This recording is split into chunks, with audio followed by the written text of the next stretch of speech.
കരൂരിലെ വിജയുടെ പരിപാടിക്കിടെ ഉണ്ടായ അപകടത്തിൽ 39 പേരാണ് മരിച്ചത്. 1.5 വയസ്സുള്ള കുഞ്ഞുൾപ്പെടെ 39 പേർ മരിച്ചു. എല്ലാവരുടെയും പോസ്റ്റ്മോർട്ടം നടപടികൾ വേഗത്തിൽ പൂർത്തിയാക്കി ബന്ധുക്കൾക്ക് മൃതദേഹം വിട്ടു നൽകി. പല സ്ഥലത്തുള്ള ആളുകളായതുകൊണ്ട് തന്നെ സംസ്കാരം പല ഭാഗത്താണ് നടക്കുന്നത്. ഇതിൽ മുഖ്യമന്ത്രി MK സ്റ്റാലിൻ ആശുപത്രി സന്ദർശിക്കുകയും ജുഡീഷ്യൽ അന്വേഷണം നടത്തുമെന്ന് പ്രഖ്യാപിക്കുകയും ചെയ്തിരുന്നു. അതോടൊപ്പം തന്നെ നഷ്ടപരിഹാരമായി 10 ലക്ഷം രൂപ സർക്കാർ നൽകും. ചികിത്സയിലുള്ള ആളുകൾക്ക് 1 ലക്ഷം രൂപയും നൽകും.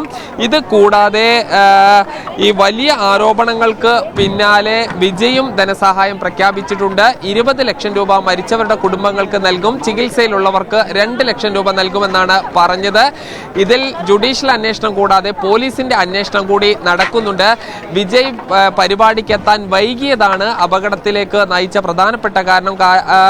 10,000-കണക്കിന് ആളുകൾ വളരെ ചെറിയ സ്ഥലത്ത് തടിച്ചുകൂടുകയും വിജയെ കാണാനായി ആളുകൾ തിക്കും തിരക്കും കൂട്ടിയത് ഈ അപകടത്തിന്റെ വ്യാപ്തി വർദ്ധിപ്പിച്ചു.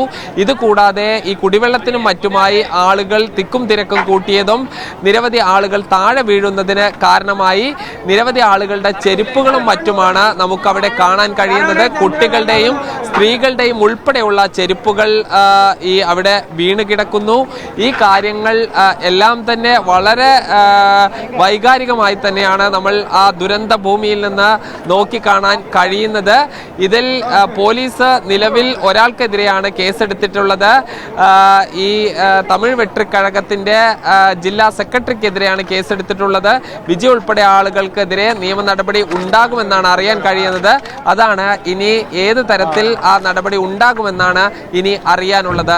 കരൂരിൽ നിന്നും ഷിജു ചിറ്റൂരിനൊപ്പം സാജിദ് അജ്മൽ, മീഡിയ 1.